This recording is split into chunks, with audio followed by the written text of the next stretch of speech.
Hi, thank you so much to Samaya, to Kwebe, and to Kevin, who is behind the scenes taking care of all of the panelists today as well. Congratulations on a great festival so far. And it's my great pleasure to be talking with Yael Hersonski, who edited Scenes from a Marriage. You also edited Losing Alice for Apple TV recently, which was another beautiful series. And I wanted to start by just asking you a little bit about your journey into professional editing and what were kind of those pivotal moments for you career-wise, where you really started to feel like this is the job that I'm going to do professionally throughout my adult life, and what those moments were for you in the projects. Well, first of all, thank you for inviting me. I'm so excited to be here. And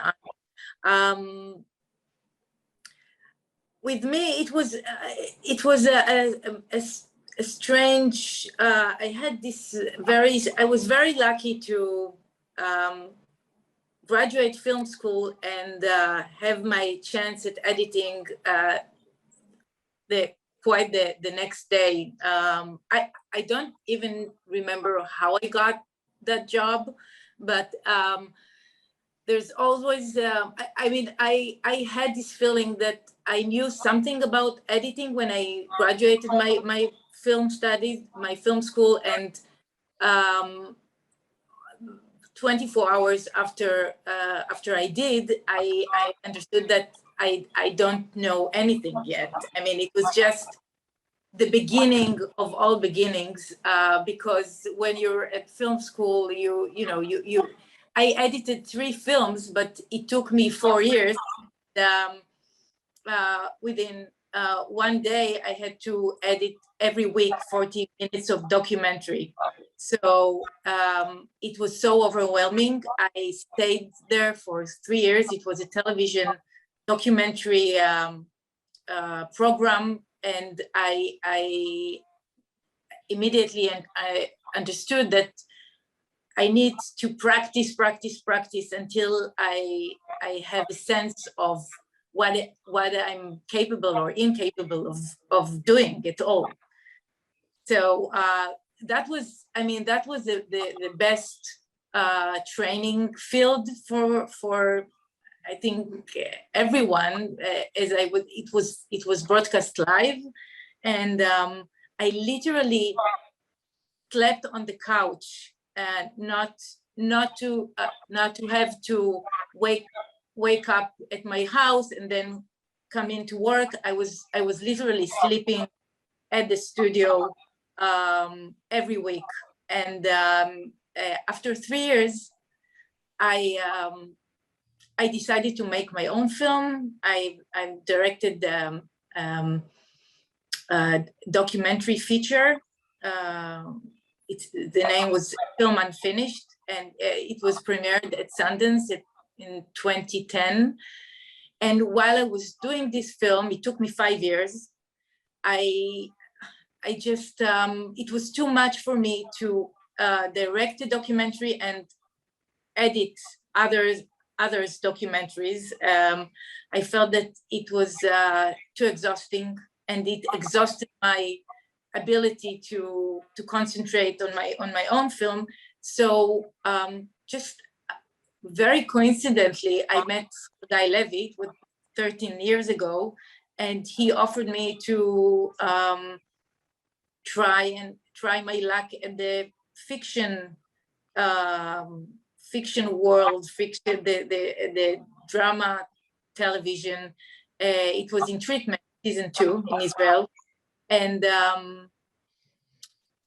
throughout making my own film, I just fell in love with editing drama, and that was it. After I finished my film, that was the only thing I aspired to do. Yeah, and there's obviously differences in working with documentary footage and working with narrative footage, even down to, in a documentary, there's no multiple takes to choose from. It's one take of every moment for the most part. And then there's a lot more choices that you can make in terms of which camera angle are we cutting to, which take are we going to use narratively. But what are some of kind of the unexpected connectivities between narrative and nonfiction that you found, where those skill sets in working in documentary really served you when you stepped into narrative as well? Right. I never really believed in separating in such a binary way documentary from fiction, because fiction has its own documentary truth, and documentaries are not a transparent vision of reality. I mean, it's not, it works both ways, always. And actually, this is exactly what my film was about. It was about a lost rough cut that was made inside the Warsaw Ghetto, but it was the interesting thing about it was that the Nazis were trying to direct something that they claimed to be truth, but even after you accept it as propaganda, still there are so many truthful elements inside the frame. So it's for me, it always was combination of the two, no matter what you're editing, if it's a documentary or fiction. And I think that in Scenes from a Marriage, the scene that opens every episode, except the very last one, touches this this thing about what are we seeing? Are we seeing reality? Are we seeing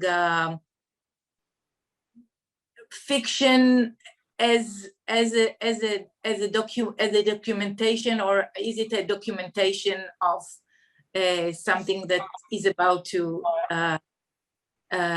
become fiction? So I mean, that's a crossroad when I feel most excited to work in.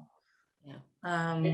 I love that you're mentioning those scenes at the beginning of each episode of Scenes from a Marriage, where we do see the behind the scenes of Jessica and Oscar right before, and then we see them roll straight into that first take. Did you and Hagai talk a lot about, how long do we want to allow this scene to play for? Was it very clear cut, like the length and the rhythm of those moments to carry us into the narrative side of things? Or did you have to play around to really feel what worked with those scenes? Because it has to carry the audience and the transition has to work for us. And it really, really does in the way that you've executed it. Right. Usually we always talked about something which should be short, one shot into the episode, but very how should I put it? I mean, it's a kind of an exposition, but it's also something that encapsulates the episode. I mean, it's like someone is taking you, the actor or the actress is taking you to the stage, and there they swallow in it, and you get the chance to engage in a tale, something which is not specific, like the details you've just seen in the behind the scenes, like you see the COVID masks, you see all you see the set, you see people, going there, here and there, but when the action is being shouted, a tale begins. So there was something about the transition of the actor or the actress from being one of the workers on the set to a character that was, for me, that was magic, because you cannot really understand this leap from one situation to another, but there's something there that happens, and you cannot put it into words. And I think that exactly that magic that happened when the action is being shouted, that was something that just worked for me in so many levels. Yeah. And in working with Hagai on this, you're bringing up before that the two of you have worked together previously. So you have that kind of collaboration and that rapport with each other. But what were the conversations that you had with him in pre-production early on so that you could really understand his vision and how he wanted to tell the story, what he wanted, stylistically, the tone and the voice of the show to be, so that when you first even started working on some of the rough cuts with the early footage to show it to him, that you had a real strong sense of how you needed to be working with the footage? Yeah, absolutely. I mean, we've been talking about it since day one. We've seen together Scenes from a Marriage, the original that was directed by Ingmar Bergman. We've seen it together. We discussed it hours and days. And actually, I started editing the first episode 48 hours after Hagai started the shooting. I was in Tel Aviv, he was in New York. And I felt we had no need to talk to one another because there was already this understanding that we created between us on how it should be. I felt like I just had to execute it. But it was already, the idea was something that we already shared. So we didn't talk so much during the shooting, but it was only the magnificent result of so many conversations we had about the pace, about the movement of the camera, about how long would the takes be. And sometimes many times about the difference between the original and this remake. The gender flip that Hagai did was brilliant, but it was, I think, much more complicated in fact than we even thought it would be. So many things were we realized throughout the shootings, throughout the editing, that were the result of this flip. And I think that the actor and the actress really, I think they added another level to that concept or to that idea, because it's not as black and white as one might, or I don't know, might not think when the man becomes a woman, the woman becomes a man. It involves so many other changes. So I think that was part of the challenge, to protect the characters after they've been given the opposite roles. So.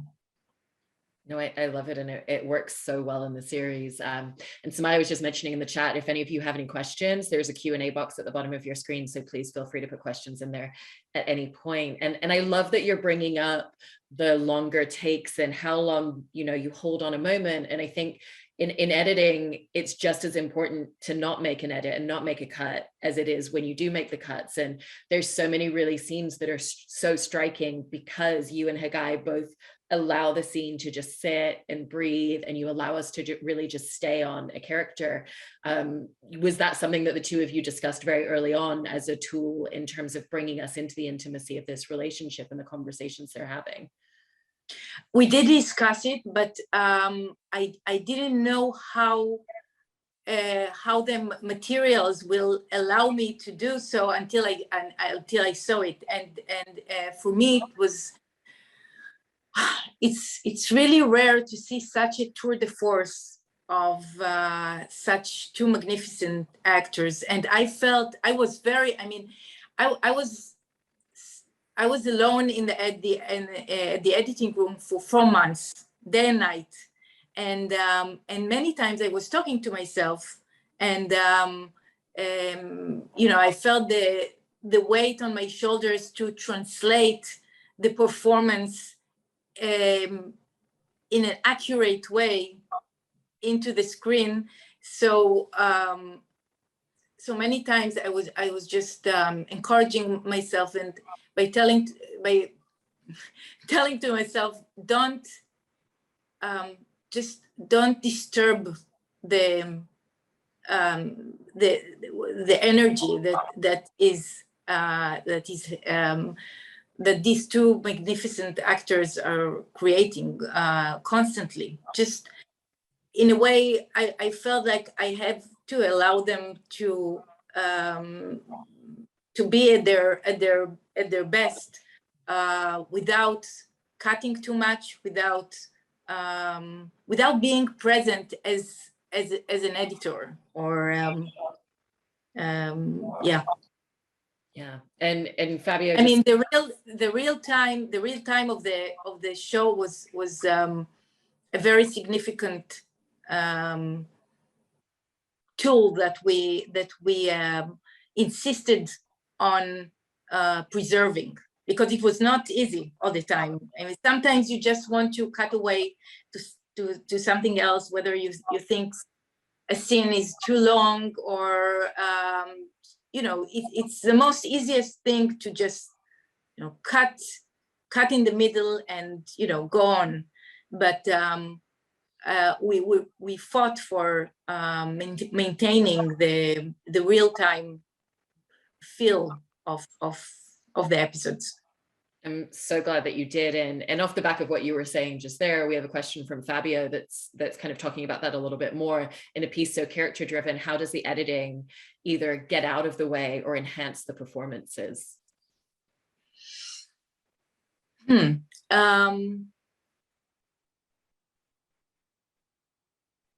So I think that in my very first cuts, I allowed things to be longer,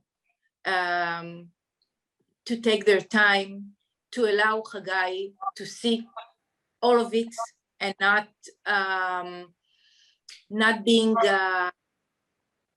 too decisive regarding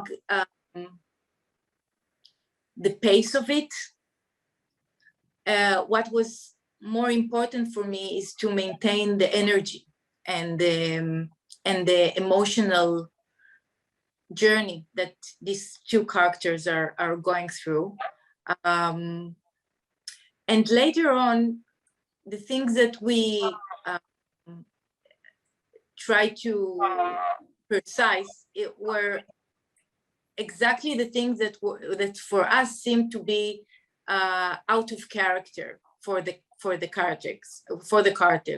characters. I mean, either they did something that was, now we understood that was out of character, so we had to protect them from transgressing from their own limits, or we thought that emotionally we have to sometimes hold back for a whole scene in order that the viewer would be willing to take it all in the next one. So sometimes you have to just have your characters contain all their feelings inside in order to have an explosion of emotions really effective afterwards. So I think that was most of our work to give it the precise pace and rhythm and breath, and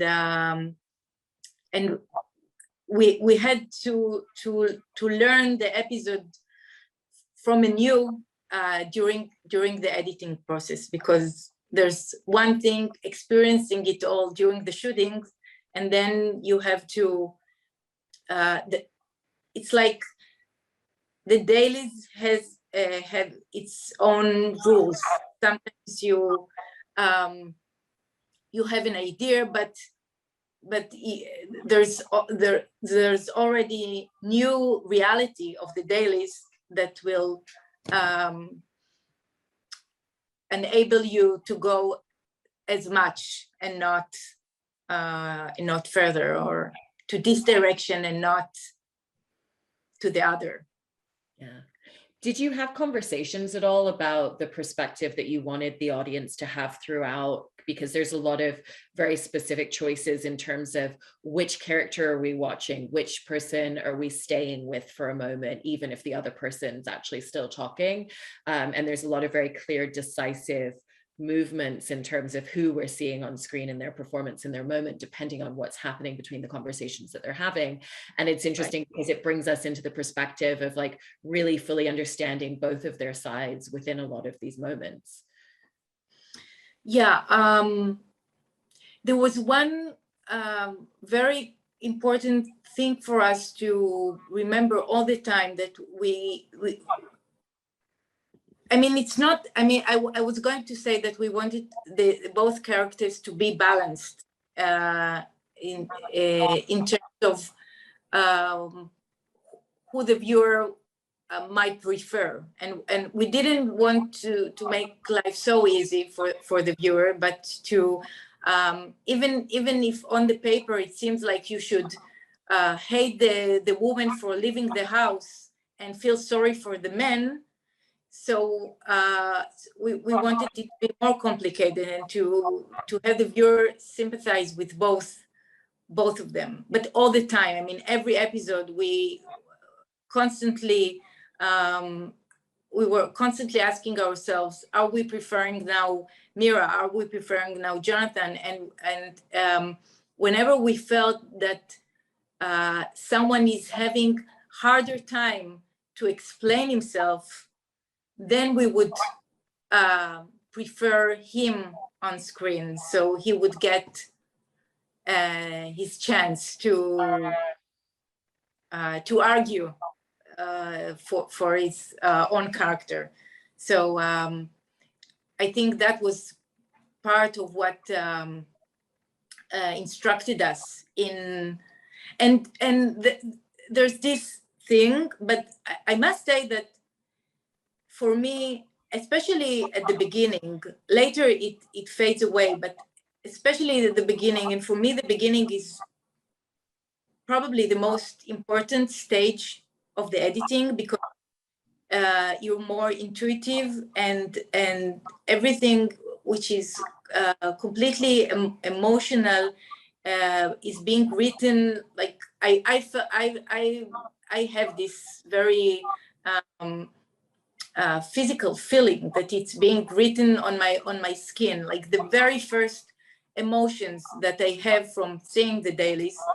And although it is kind of it has an analytical aspect to it, the work of editing, because you construct, you think about the logic of the characters, or the way you should build their stories. It's also involve dreaming. So many times I feel like I have to be the driver and the passenger in the same time, like daydreaming in the back seat and driving very responsibly, and holding the wheel. So so many times I don't know how it is, how a sequence has become like it is now, because I'm hardly aware of it. I'm like experiencing it through the editorial act.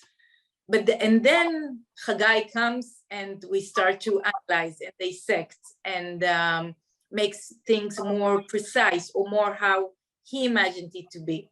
But there's always this seed of a dream, of something which is totally emotional or something with an impulse that I think many times gives a certain pulse to the work. And it's obviously a very dialogue-driven series, because so much of it is these two characters having conversations and discussions about the different spaces that they're in episode by episode. But it also feels like it's just as much about the way in which they listen to each other. And was it important to you that, you know, we as the audience end up in a space where we're really listening to what they're saying, especially through the fact that we're seeing the active listening that they're both doing within these scenes as well? Yeah. Absolutely. I mean, the moments in which you see a character listening to the one who's talking, sometimes I feel like it's my favorite moments of just seeing someone listening and reading his facial text from his face. I mean, that's probably, I mean, when I'm sitting with other people, that's my favorite part, just watching people listening and imagining what they might be thinking at that moment. And it fascinates me. I mean, it's really the face of a human being in a close-up is sometimes for me it's the same like seeing a landscape or it's really it has endless information. Yeah, and there's such an interesting dynamic between the intimacy that we get to come into, but also the feeling of claustrophobia. You know, when there's a lot of discourse and disagreement between the two of them, we really feel that tension in the moment, and we feel like we're right in the room there. And so how did you want to use editing and post-production to really create that sense of tension in those moments? I have to say that the tension was already in the footage, and I admired the fact that the pulse was already there. It was a chemistry between, I think, Jessica Chastain and Oscar Isaac that kept everything so tense and so emotional. And it was just a delight watching even sometimes hours and hours of footage for one scene, doing it they doing it again and again and again with such every time with such a vibrant and vitality. It was quite amazing. So I don't feel that the editing had to add to this tension more than really sometimes making it all or even more tense. But the tension was there from the beginning. I mean, I just had to help a little bit for it to be I don't know 55 episode, but the essence or what really holds it together, I think it was already there in the footage. Yeah, I love that someone's asking about this side of the work on the show, from Kevin asking, could you speak a little bit to your relationship with the sound designers and sound editors on the series, because there's precise use of sound throughout this whole thing as well. So Niv Adiri was a sound designer, and he did such an incredible work. I think it's much more challenging for a sound designer to design a soundtrack for like a train of dialogues than to work on something which you, I don't know, an action movie or a sci-fi, because the silence is part of the world. I mean, there are two people in one room, and I mean, how can you? What is there to design at all? But Niv really knew how to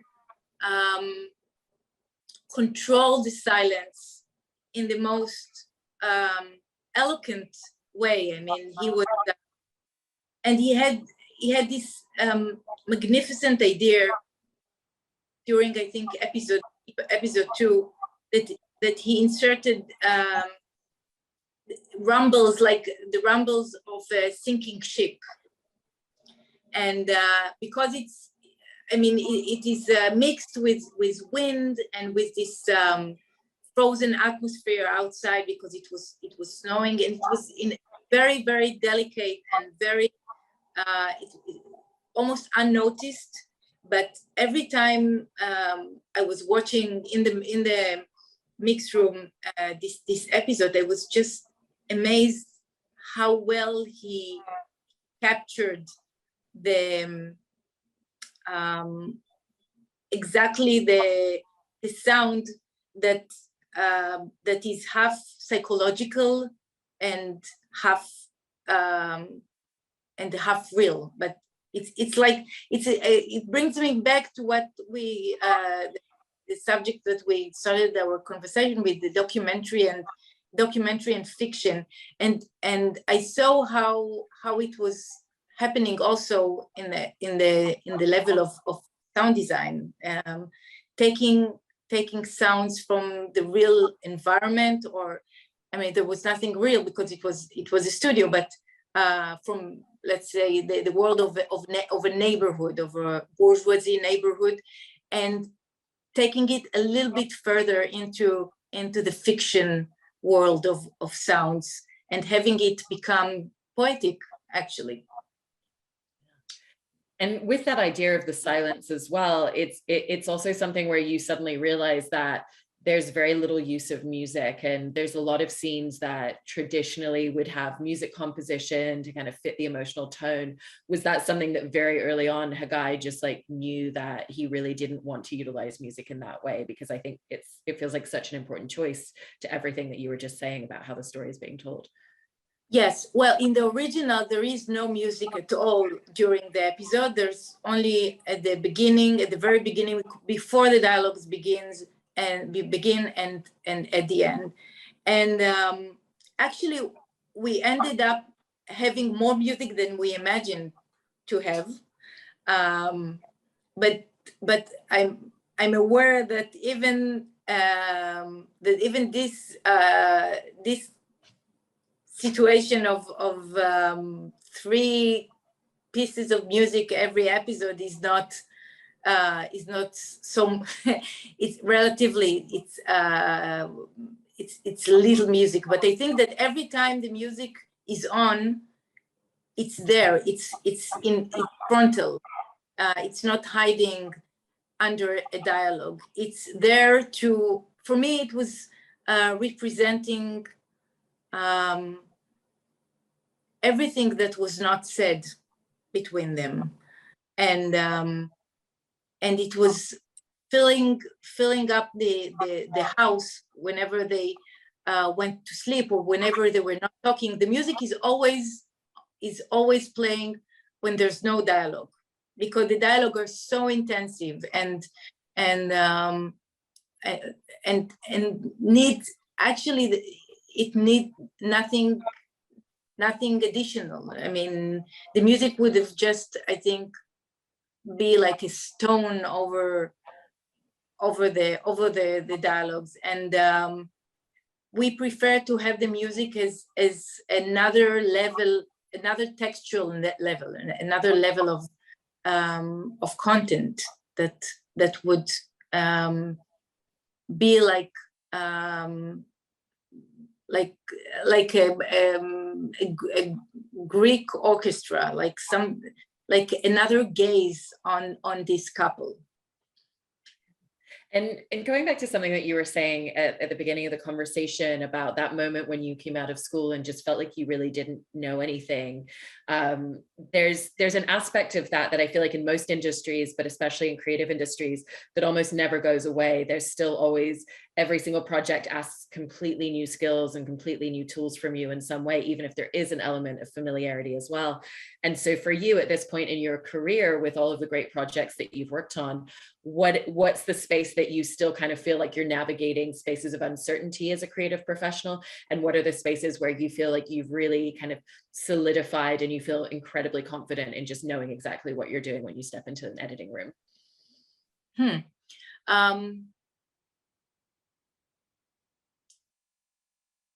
Well, every new project is exactly like you say, it's a new world.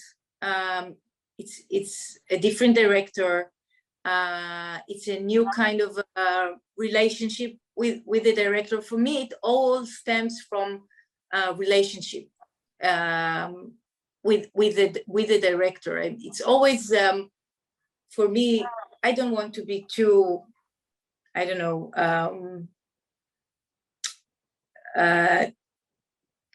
too sentimental about it, but it's always a dialogue of love, and that's, I think that's many times it's my drive really to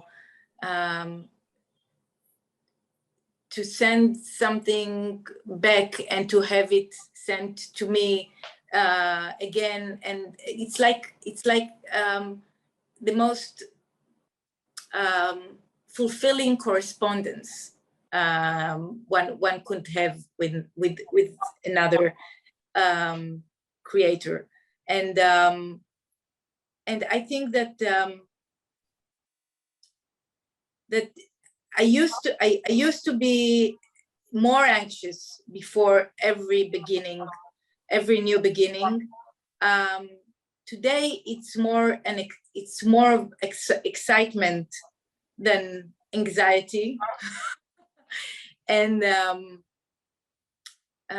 but it has nothing to do with my sense of knowing or not knowing.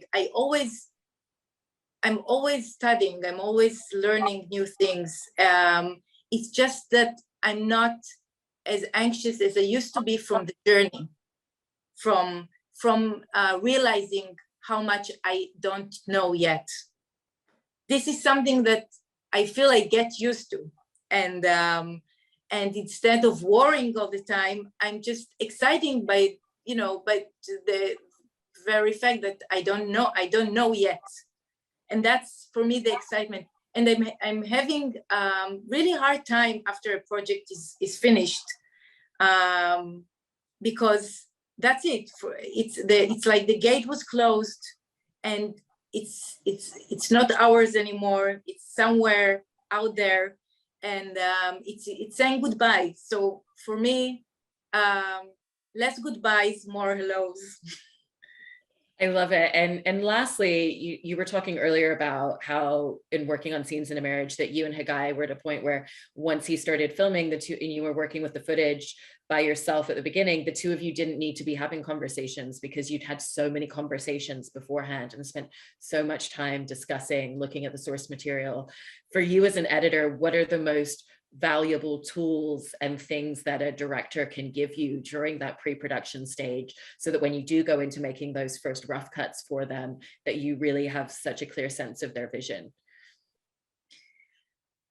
So Haggai and I, we've known each other for 13 years, and we're friends, and it's really I was really fortunate to have these 13 years of friendship, and to arrive to a point when we don't even need to talk so much during the pre-production. I mean, I allow myself to say that we know each other quite well. So and he trusts me enough to let me read drafts of the scripts, and then we meet and we talk about it, and we share ideas, and we were talking really until the very last moment before he flew to New York. And I know him personally, so I know how to I hope I know something about how to translate his own ideas into the sequence. Sometimes I didn't. Sometimes I just, there was one episode, I won't tell which, that we were completely out of sync one with another, and it was the most interesting time at the editing room, because we had to realize that we don't understand one another, and I think that we stepped even further in our friendship after we finally did. So but it's really about having a full dialogue with one another. That's the basic. Yeah, well, I think that the relationship that you two have together really shines forth in the collaboration and what we get to see on screen because of that. And you've done such a beautiful job with this series. So congratulations on everything with Scenes from a Marriage. And thank you so much for being part of the festival today. Really appreciate it. Thank you so much for inviting me. Thank you.